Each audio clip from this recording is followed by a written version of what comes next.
जरा सोचो, वह क्षण जब रात्रि गहराई में उतरती है और सब कुछ मौन में लीन हो जाता है, तब एक अदृश्य यात्रा आरंभ होती है। शरीर स्थिर हो जाता है, मन थक कर चुप हो जाता है, विचारों का शोर थम जाता है और फिर एक क्षण आता है जब न मैं रह जाता हूं, न तू, न संसार, फिर भी कोई है जो सब जान रहा है, सब देख रहा है। वही है आत्मा, वही है साक्षी, और वही प्रवेश करती है उस रहस्यमय अवस्था में जिसे ऋषियों ने सुषुप्ति कहा है। यह वह क्षण है जब आत्मा प्रतिदिन अपने स्रोत, अपने ईश्वर से मिलती है, पर उसे उस मिलन का बोध नहीं होता। यह अज्ञान में घटने वाला मिलन है, पर मिलन तो है। सुषुप्ति कोई साधारण नींद नहीं, यह चेतना का वह सूक्ष्म बिंदु है जहां सब कुछ विलीन हो जाता है पर अस्तित्व बना रहता है। उपनिषद कहते हैं, यत्र न कंचन काम्यते न कंचन स्वप्नम पश्यति तत्सुषुप्तम। जहां कोई इच्छा नहीं, कोई स्वप्न नहीं, वही सुषुप्ति है। यह वह शांति है जो शब्दों के पार है, अनुभव के पार है। मन यहां पहुंचकर शून्य हो जाता है, बुद्धि लुप्त हो जाती है, अहंकार सो जाता है, और फिर जो शेष रहता है वह केवल आत्मा है, अपने मूल में विश्राम करती हुई। इस अवस्था में आत्मा ब्रह्म के साथ एक हो जाती है, परंतु बिना जानने के। जैसे कोई व्यक्ति सूर्य के नीचे खड़ा हो पर आंखें बंद रखे, प्रकाश में भी अंधकार का अनुभव करे। सूर्य वहां है पर अनुभव नहीं।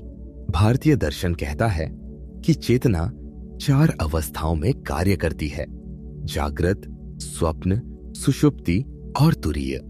जागृत में हम बाहरी जगत में विचरते हैं, स्वप्न में भीतर की छवियों में, सुषुप्ति में दोनों से मुक्त हो जाते हैं, और तुरीय वह अवस्था जहां आत्मा जागृत रहते हुए भी उसी शांति में ठहर जाती है जहां कोई द्वैत नहीं रहता। शंकराचार्य कहते हैं, सुषुप्ति ब्रह्म स्थिति अविद्यावच्छिन्ना, यानी सुषुप्ति में आत्मा ब्रह्म में स्थित होती है पर अज्ञान से आवृत रहती है। जैसे बादलों के पीछे सूर्य छिपा हो, वह है पर दिखता नहीं। जब हम गहरी नींद में जाते हैं तो हम स्वयं से, अपने नाम से, अपने शरीर से, अपने जगत से पूरी तरह अलग हो जाते हैं। फिर भी सुबह जब आंख खुलती है, हम कहते हैं, मैं सोया था। यह मैं कौन है जो नींद का साक्षी है? वही आत्मा है जो न कभी सोती है न जागती है। वह तो बस देखती है। शरीर बदलता है, विचार बदलते हैं, पर वह अचल है। यही आत्मा सुषुप्ति में अपने स्रोत से मिलती है, उसी शांति में विलीन हो जाती है जहां से उसकी उत्पत्ति हुई थी। उपनिषद इस अवस्था की तुलना पक्षी से करते हैं। जैसे पक्षी दिन भर उड़ान भरता है, आकाश में भटकता है, पर संध्या होते ही लौट आता है अपने घोंसले में। वैसे ही आत्मा भी दिन भर कर्मों और अनुभवों के आकाश में उड़ती है और रात को लौट आती है अपने परम ठिकाने ब्रह्म में। यह लौटना विश्राम है, परंतु बोध रहित। आत्मा उस मिलन का आनंद लेती है, पर अनजाने में सुषुप्ति में आत्मा न कोई कर्म करती है, न कोई इच्छा रखती है। वह बस है, शुद्ध, शांत, अस्तित्व मात्र। परंतु जब तक यह अवस्था अज्ञान के आवरण में रहती है, यह मुक्ति नहीं बनती। मुक्ति तब है जब वही मिलन सजगता में घटे, जब आत्मा जान ले कि मैं वही हूं। यही तुरीय है। वेदांत कहता है, सुषुप्ति में सत, अस्तित्व बना रहता है, पर चित्त, चेतना ढक जाती है। इसलिए हम कहते हैं, मुझे कुछ पता नहीं चला, पर नींद अच्छी लगी, क्योंकि अनुभव वहां है। पर जानना नहीं है। यह अंधकारमय शांति है। जैसे रात्रि का सन्नाटा मौन है पर प्रकाश नहीं।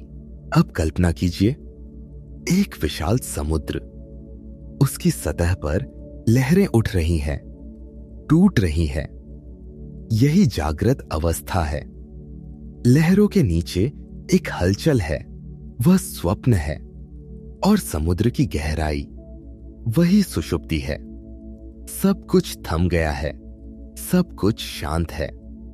आप उस गहराई में हैं, पर आंखें बंद हैं। आपको पता नहीं कि आप और समुद्र एक हैं।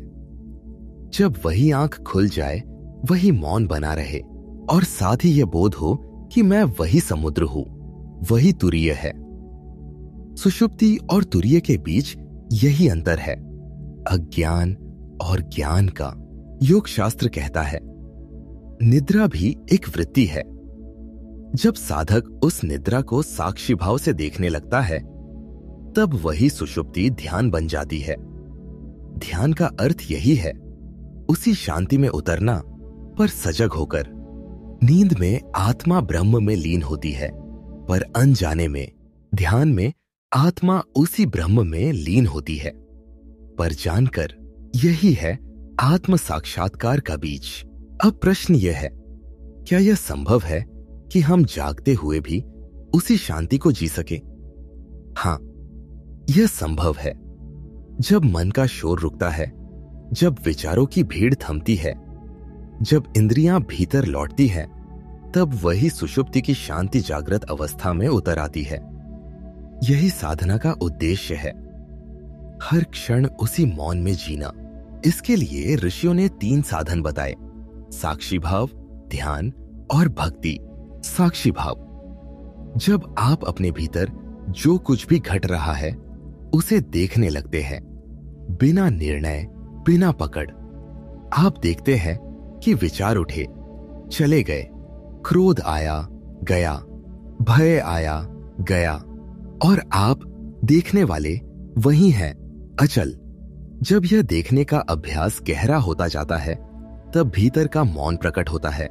वही मौन सुषुप्ति का सजग रूप है। ध्यान, जब मन को केंद्र में टिकाया जाता है और उसकी बाहरी गतियां शांत हो जाती है, जब श्वास धीमी होती है, हृदय शांत होता है और विचारों की परतें गिरने लगती है, तब आप उस निस्तब्धता में पहुंचते हैं जो नींद में स्वाभाविक रूप से आती है। फर्क बस इतना है कि अब आप सोए नहीं हैं, आप जागृत हैं, सजग हैं। यह सजग शांति सुषुप्ति का दिव्य रूप है। भक्ति, जब आत्मा प्रेम में पिघलती है, जब आप अपने भीतर के ईश्वर को अनुभव करते हैं, जब नाम का जप हृदय में ध्वनि बन जाता है, जब यह भाव उठता है कि तुम ही सब कुछ हो, तब अहंकार गलता है। भक्ति सुषुप्ति के अज्ञान को प्रेमय जागृति में बदल देती है। वहां विचार नहीं रहता, केवल भाव रहता है। यही भाव वह पुल है जो आत्मा को उसके स्रोत से जोड़ देता है। वेदांत कहता है, सुषुप्ति बाहर नहीं घटती, वह भीतर का अनुभव है। जब मन शांत होता है, वही सुषुप्ति है। जब मन सजग होकर शांत होता है, वही तुरीय है। इसलिए हर रात का सोना एक संकेत है, यह स्मरण कि तुम्हारे भीतर वही शांति विद्यमान है। सोने से पहले कुछ क्षण मौन में बैठो, श्वास को देखो, विचारों को जाने दो, महसूस करो कि भीतर एक स्थिर सन्नाटा है। यही वह द्वार है जहां आत्मा अपने घर की ओर लौटती है। सुबह जब उठो, मन में कहो, मैं वही शांति हूं जो रात भर विद्यमान थी। यही स्मरण धीरे धीरे तुम्हारे भीतर स्थिर हो जाएगा। जैसे जैसे यह सजगता बढ़ती है, वैसे वैसे सुषुप्ति की शांति दिन के उजाले में उतरने लगती है। तुम पाओगे कि अब शांति सोने का विषय नहीं रही, वह जीने का स्वरूप बन गई है। विचारों के बीच भी मौन रहेगा, कर्म के बीच भी विश्रांति। यही जागृत सुषुप्ति है, वही तुरीय। उपनिषद कहते हैं, निद्रा में तुम ब्रह्म को पा लेते हो, पर जागते हुए उसे पहचानना मुक्ति है। इसका अर्थ है, आत्मा प्रतिदिन ईश्वर से मिलती है, पर जब वह मिलन ज्ञान के साथ होता है, तब वही शाश्वत बन जाता है। यही आत्म साक्षात्कार है।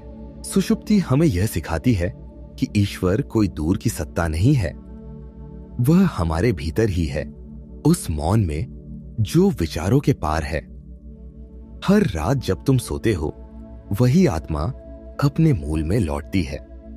जब तुम उस लौटने को जानने लगते हो, तभी साधना पूर्ण होती है। यही जागृति है, यही मुक्ति है। जब विचारों का प्रवाह रुकता है, जब अहंकार पिघलता है, जब भीतर मौन उतरता है, वही सुषुप्ति का बोध है। उस क्षण आत्मा मुस्कुराती है, क्योंकि उसे याद आ जाता है, मैं कभी ईश्वर से अलग थी ही नहीं। यही सत्य है, यही विश्रांति है, यही ब्रह्मानुभूति है।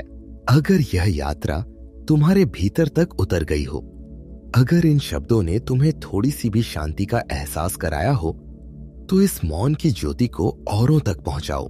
वीडियो को लाइक करो, अपनी अनुभूति कमेंट में लिखो, ताकि यह संवाद एक साधना बन जाए। और हां, ऐसे ही गहन विचारों और आत्मिक अनुभवों के लिए सब्सक्राइब जरूर करना। घंटी का हाईपट बटन दबाना मत भूलना, ताकि हर नई चेतना की लहर तुम तक सबसे पहले पहुंचे। याद रखो, हर क्लिक भी एक संकल्प है, भीतर जागने का, सच्चाई के करीब आने का।